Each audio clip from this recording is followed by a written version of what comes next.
We are in week 2 of this Tuesday segment. I am live. This is Pensman Sports for coming at you with the Steelers Talk Tuesday.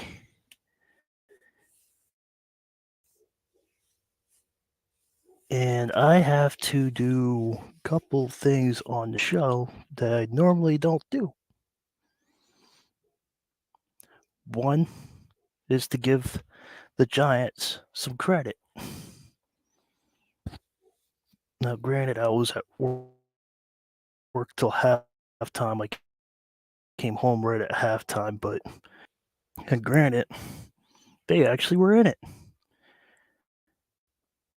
Daniel Jones was playing good. Daniel Jones got out of the pocket, threw the ball efficiently, went over, threw the ball to Slayton. He threw the ball around like he was a little kid in the backyard at my stadium. Now, if you guys are true Steelers fans, you know how loud my stadium gets.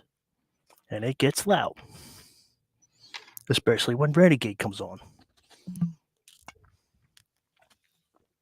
Now, when Renegade comes on, defense steps up. So, in conclusion of that, halftime comes over, tied at 9-9 at halftime. Kudos to the Giants. They had a couple touchdowns that were a touchdown that was brought back, and George Pickens' butt was out of bounds. So they took the Steelers' touchdown away. I looked at the highlights over and over, and I came to the conclusion that I thought he was imbalanced. I thought he had possession before his butt hit the bounce line. But whatever the umps call is what they call. Tomlin didn't challenge. Overall, I thought it was a good game. It was back and forth, and I don't know much about Giants football except for they suck, but I thought they played hard. I thought they came into Pittsburgh, and I thought they wanted to play. So, second half, oh man, second half came, and your boys started watching it. I sat down, started watching them, and as soon as I start watching, they're like, all right, Pensman Sports is watching. Let's turn it up a notch. Okay? As soon as that comes on, they're like, all right. They had no sacks in the first half. Granted, I wasn't watching. Okay? Second half starts. Highsmith gets a sack. TJ Watt gets a sack. The offense, Russel Wilson gets on there, and he starts throwing the ball deep. And the wide receivers are catching. They're moving the ball. All right. That's awesome stuff. 17 points in the second half. All because I started watching them. Now, granted, do I think that? I don't know. Do they know me? No. Will they know me in the future? God, I hope. But you got to have fun here. So, if George Pickens stayed in balance, and I think that was a smart move, but I think there's going to be people arguing about that he should have went in for the touchdown, but I think he did the wise decision. I think he lost balance and went out of bounds.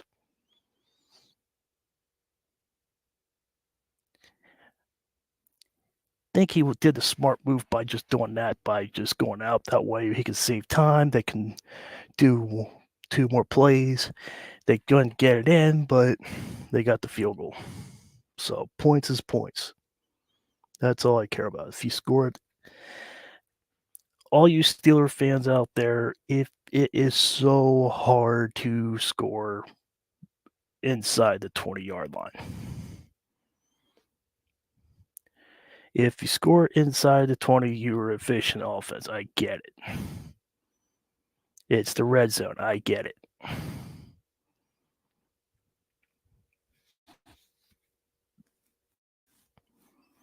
But there's also a defense that is about 1,500 pounds trying to stop you on that side of the ball. You got to run, you got to make good passes, and you're not always going to make those completions. Granted, there are teams out there like Kansas City and like Baltimore that's a good red zone. Not every team's good in the red zone. But if your team goes down the red zone and gets some kind of points, it's either 6, 7 with the extra point or 3. If they get any kind of points, as a fan, you should be happy.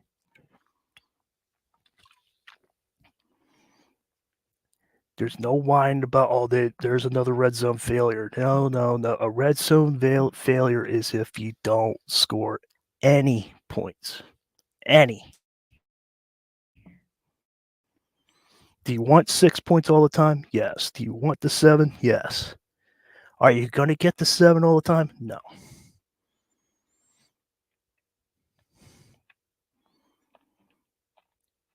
If every team in the NFL, college football, high school football, even midget football, or whatever you want to call it now, because midget's not a word, or pee-wee, whatever you want to call it, all the coaches in every league, if all the teams score in the red zone, then their defense would be flat.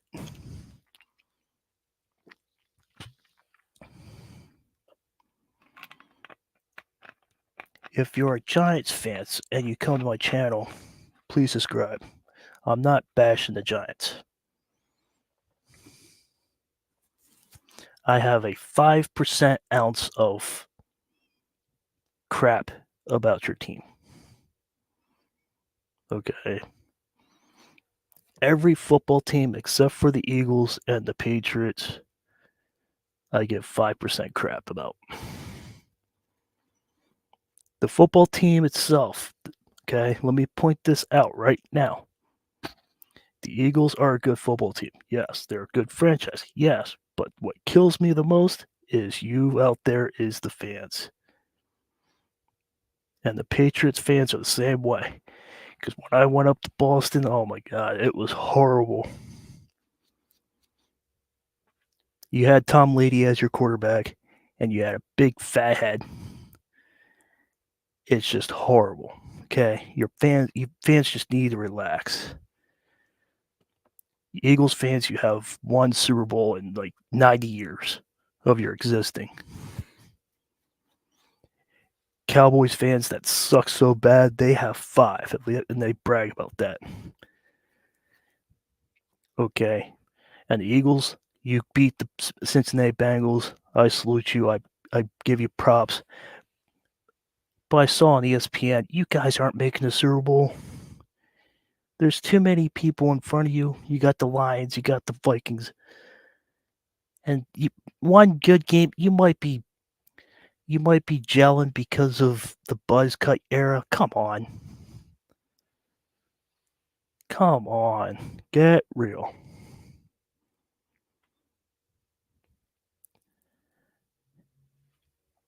You aren't going to make the Super Bowl. If you do, it's so what? If you win the Super Bowl this year, so what? You have 2 Super Bowls existing. So what? Don't be going around bragging that you beat the Cincinnati Bengals. The Bengals suck this year. They're not as good of a big powerhouse as they've been the last couple years. I'm just throwing that out right now.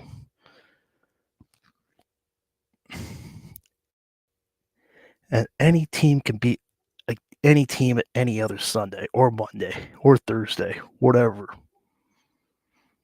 If you're playing and it's kickoff, the other team can beat you if they strategize better than what you guys do. It comes down to that. You got to play 60 minutes hard football, 4 quarters. And if you're 1-10 right now, whatever, 1-7 right now, because we just got done week 8. I'm just throwing figures out there right now, and you come and play the Kansas City Chiefs that are undefeated right now, and you can easily beat the Kansas City Chiefs if you strategize.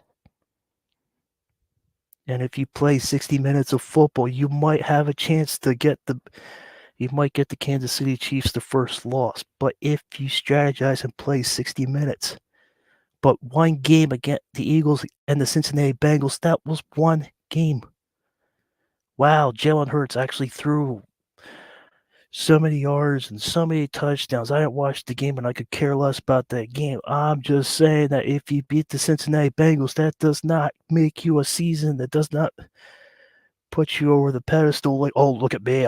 Look at us. We beat the Cincinnati Bengals. We're going to the Super Bowl. No. No.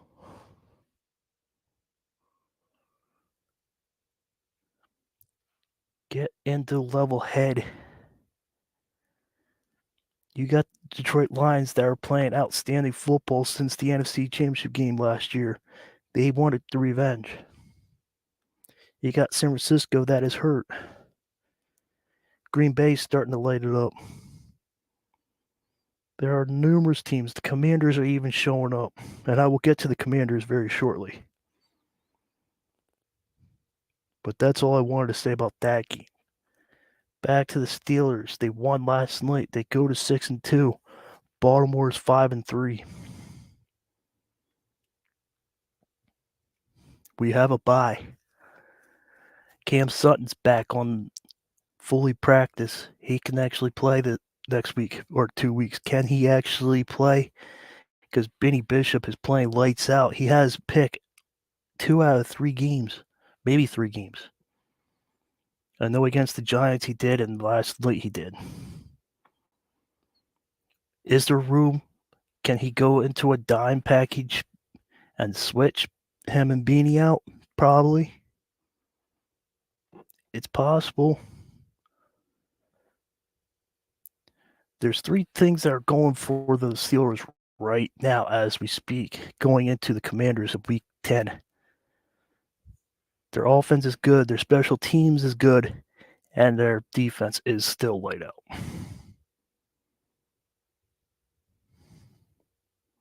Their special teams is playing lights out since I've never seen before. They actually are blocking punts and field goals, and that is unheard of by that team consistently. And I said this last week that I am sorry to Russell Wilson if Russell Wilson does come across my page and my channel. I do apologize for this because I had doubts about you coming into the middle of the season. It's unheard of. I said this last week, and since I had low views on it, and hopefully my channel blows up, and hopefully I get more comments. You guys are killing it with the comments and likes. Just keep doing that. Russell Wilson is surprising me. He has actually played lights out. I don't care who's quarterback. I really don't. I don't care if Peyton Manning comes in and plays. I don't care. A win's a win. That's all I care about. Who's your favorite player? I don't have a player because they retire. They get traded. I don't have one. You put the jersey on, I will represent you until I die. It's simple as that.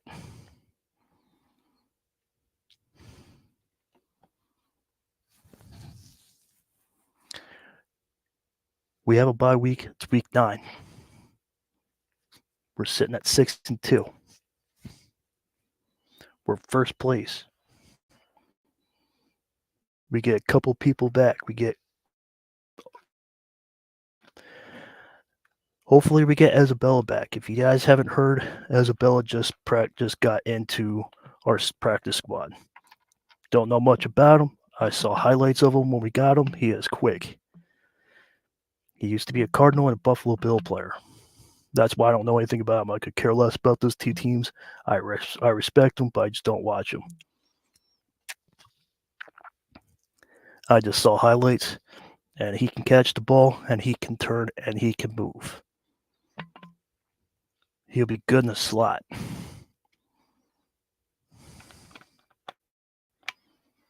Roman Wilson is still hurt. Don't know what the issue is. He has played one game. He didn't have any action. I don't know if he's making blocks or not in that first game or not. But Roman Wilson is not who I thought he was coming into college. Hopefully in year 2, you can see what I saw out of him in Michigan. If you're not a Michigan Wolverines fan, I'm sorry. Everybody has their teams and everybody isn't perfect, but if you're not a Michigan Wolverines fan, I'm not going to take you down. I'm not going to talk down on you. But if you have time, I want you to look up Roman Wilson highlights of college, and you'll see what explosive plays he can do as a Pittsburgh Steeler if he's healthy. I've never heard of him having so many hamstring problems that he has not seen any action.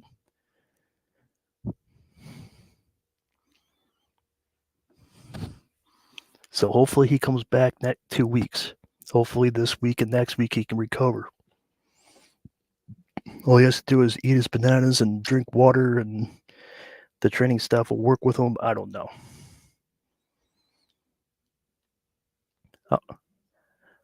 I'm just saying, maybe he can come back. I don't know. Maybe Isabel will come back in week 10. The Commanders, week 10, week 11. That's when we see Deontay Johnson and the Baltimore Ravens. Yes, you heard me. If you haven't seen my shorts, I encourage you, go blow that up. Deontay Johnson, is a Baltimore Raven. He is officially Baltimore Raven. Go out there. Go look at my videos. Blow the videos up. Knock some of these people out. I don't care. That is my goal. Blow people out of the water. Just blow my channel up. Hopefully we can get to 500 subscribers by Christmas time. But I need your help. Every one of you out there in the world, I don't care if you're in the third world country, I don't care. You watch football over there, and football is actually a football that has a pigskin, not a soccer ball. That's called soccer. If you guys know, it's the team, the Eagles and Packers flew to Brazil and played football, not soccer. But I encourage everybody in the world to come to my channel and just enjoy it. That's it. This is my Super Bowl right here. Right here. This is my main thing right now. Right now. I do some live streams here and there, yada, yada, yada. Whoop up the deal. But this right here, what you're seeing right here at this time, at 6:50 to 7 o'clock, I want to start a little bit early because I want to watch the Penguins and the Minnesota Wild. Marc-Andre Fleury is playing his last game in Pittsburgh. I want to see how that game goes. It's going to be an emotional night for me because I watched Marc-Andre Fleury as a Penguin, and I sadly had to see him go. And then I'm going to watch the Yankees make it or die of 2024. They are down 3-0. If the stupid Dodgers win, which I already talked about this early, go watch that video back there. The Dodgers earn it. They're the better team, apparently. Their pitching's been solid. Their defense has been solid. They're not letting balls go by them. Everything that the Yankees are throwing at them, they're countering attack. So, Dodgers, if you sweep us, kudos to you. So be it. But that's why I started a little bit early. Last thing I wanted to talk about And if my channel was bigger, this is where the questions come in. But since I'm still a small and midget little person on YouTube, I can't go to your questions because there's nobody here. So I'm going to talk about this last topic, and then I'm going to go. I'm going to watch Marc-Andre Fleury and the Penguins. Hopefully the Penguins beat him for the last time, and I get to see Marc-Andre Fleury leave Pittsburgh for the last time in his career. Maybe he'll come back as a coach. Maybe he'll come out as a scout. I don't know. Maybe he just wants to be a better father after he's done. Better husband when he gets out. I don't know. I don't know what his plan is after he's retired, but the Commanders are a good, solid team. Okay. They're leading the Eagles by 1 game. Daniels is a good quarterback. He's like Lamar Jackson, but Lamar Jackson has more experience. But if you put those two play styles together, they play identically the same. They run. If you pressure them, they can run out of the pocket. They can go over. They can throw the ball deep, short, and hard. They have some trickery to them. The only thing I'm going to take this, and Lamar Jackson, if you do come across my channel, don't take this offensive. Chase Daniels has a better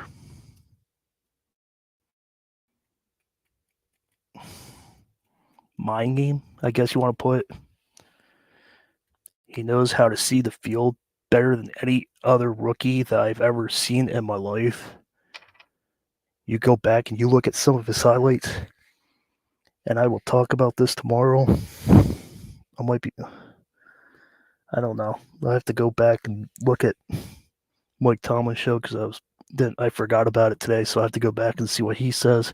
Maybe I'll make a video tomorrow. Let's see what he talks about and go over what he said. That's my bad. I lost. Yeah. I forgot to watch that today, and that's my bad. So sorry about that.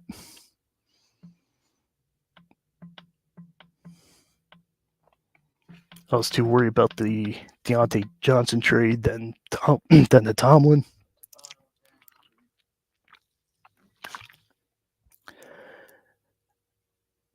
But Chase Daniels is really good player. If you stop him, we'll be all right. The defense is solid. They got another Michigan defender, Sanders still. He's pretty good. He's solid. If he can go back, he could pressure. He can go back. He watches the quarterback guys. He knows where the ball is going, and he can pick the ball off. We have a tough schedule. After the Commanders game, I'm not too worried about the Commanders. It's going to be a dogfight. It might be like this game here. The Giants could have had a chance to tie the game late, but Russel Wilson fumbled the ball. It was like inside the 35, 40-yard line. He goes over, and the Giants get it. I think it was like second or third down. I forget which one it was. He was going to hand the ball off to Trace Jr., but he strip sacked him and fumbled it. TJ Watt did, and that's what's won the game for the Steelers. Is the Washington Commanders game going to be like that? It could be.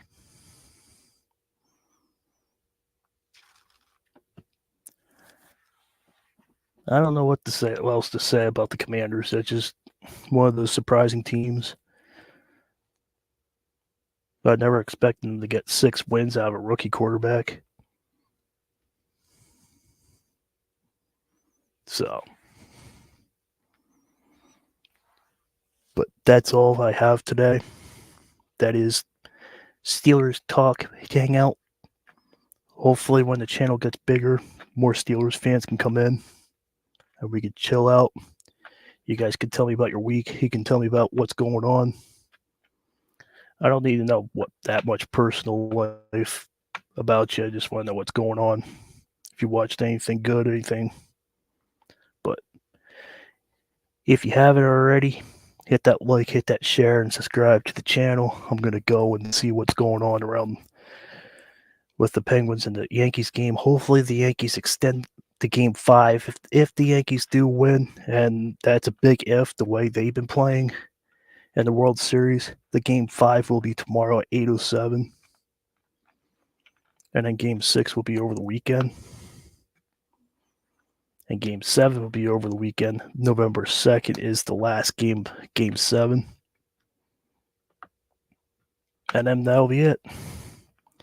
But if the Dodgers win tonight and they celebrate on my field, there's nothing we can do.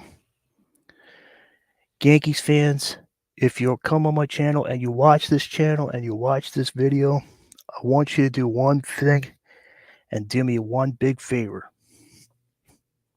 And this is the last thing I'm going to say before I go. Yankees fans like me that are diehard fans that have been following them since 1990 plus, one favor, that's it. All I want you to do. If the Dodgers sweep us tomorrow morning, just congratulate them. You run into a Dodger fan out in the world, you go to Walmart, Kmart, if there's Kmarts around you, I don't know if there is or not. Kmart's pretty much dying, but Walmart, grocery store, anywhere you go, gas station, wherever, etc. If you run into a Dodger fan, just tell them good. That's it. Just tell them good. You beat us. If they sweep us, they beat us 4 games in a row. Like I said earlier, Freddie Freeman got into the Miyagi table and got the Miyagi treatment. A couple weeks ago, he was talking about an ankle injury, and all of a sudden, Miyagi comes in and does some ankle treatment, and all of a sudden, he's healed, and he has 3 home runs. Explain that. It's whatever. If the Yankees lose this World Series, it's not end of the world. Is it frustrating? Yes, because we've been waiting 15 years. Is it painful? Yes. Can we get through it? We always do. March is around the corner. We always do. Do not, and I repeat myself, do not blame Boone. Do not, and I repeat, do not blame Cashman. We got Soto. Where are we? The only time you need to blame Boone is in game 1. Bottom of the 10th inning, he goes and he gets Cortez in, and he faces Ohtani and Freeman. That's the only mistake.